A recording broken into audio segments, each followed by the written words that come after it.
All right, so who doesn't like pizza, and who doesn't like the folks who love pizza, specifically the Teenage Mutant Ninja Turtles? They were huge in the 80s. Let's be honest, they were huge in the 90s, too, to a lot of us. And they totally made a comeback. And, yeah, now they're hitting their 40 years now, 30 years.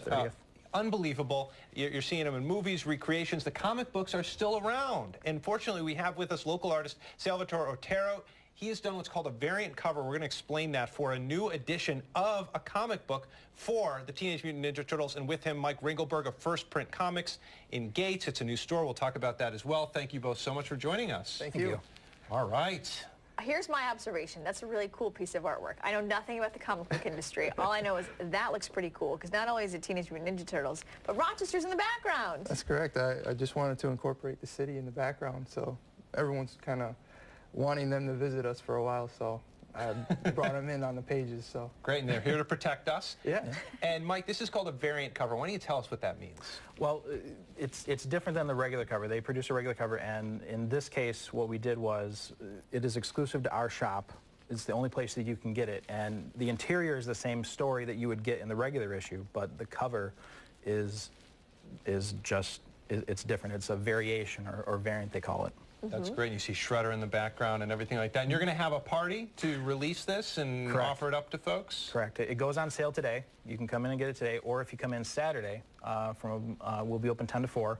And at about 10:30, Sal will join us, and he's going to be there for the day. And if you want to get it signed, he'll be taking commissions for art, etc.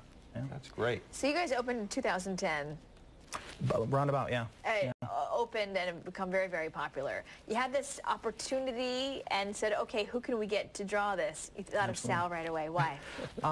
We've known him pretty much since we've opened, right around the same time. And we'd seen his art, and we really wanted to give him an opportunity to shine. And once we figured out that we were going to do a variant cover, and IDW was nice enough to give us the opportunity to supply the art, instantly we keyed in on Sal and said, let's give it a Rochester hook and do something for Rochester with us, not only just our shop. Yeah. Now, I know my co-reporter, April O'Neil over here, would love to know.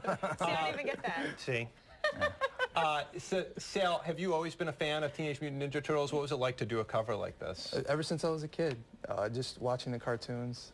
I didn't know about the comics when I was a little kid. And then after I saw the cartoon, I saw the comics in the toy store, and I was like, it's a comic book? And, you know, I was always into Superman and all those comics, so just getting a more eclectic taste to comic books, I fell in love with the Turtles because they were unique. Yeah. You know, and I always thought of myself as unique, so it just went together. It was a good marriage. Yeah. Your drawing is so detailed. You're a graduate of School of the Arts. Correct. Did you hone your skills while in school? Oh, yeah.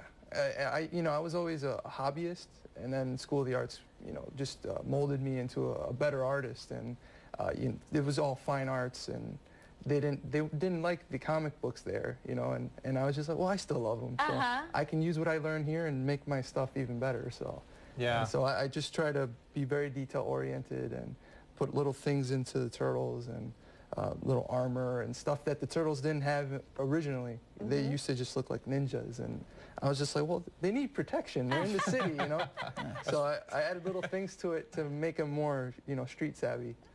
So cool. You can see them up close and personal Saturday. The times again and the location of the shop? Location of the shop is 1548 Buffalo Road, near Howard and Buffalo. And we will be open 10 to 4 that day, and Sal will be there 10:30 to 4 on Saturday. And what a collectible. How much is it going to go for? We have 15 seconds left. $6 for the regular book, and that's it. All right, and then you have to buy a frame because it's that cool. Yes. We're going to go to break. He's going to explain who April O'Neil is. April O'Neil, come on. Come on. We'll be back.